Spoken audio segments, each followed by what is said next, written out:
నానమ్మా, ఈ ప్రపంచంలో నీకు అన్నీ మర్చిపోయే రోగం ఉన్నా ఆయన మాత్రం అస్సలు మర్చిపోలేవు.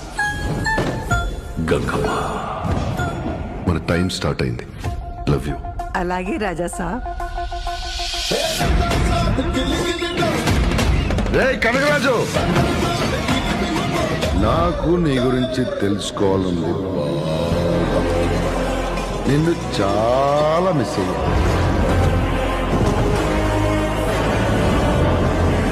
చిక్కినావు, చక్కగా వచ్చి వలలో పడినావు. మిస్ యూ టు రాజా సాబ్.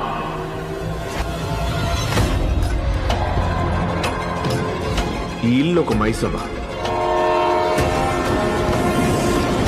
ఇక్కడికి రావడమే కానీ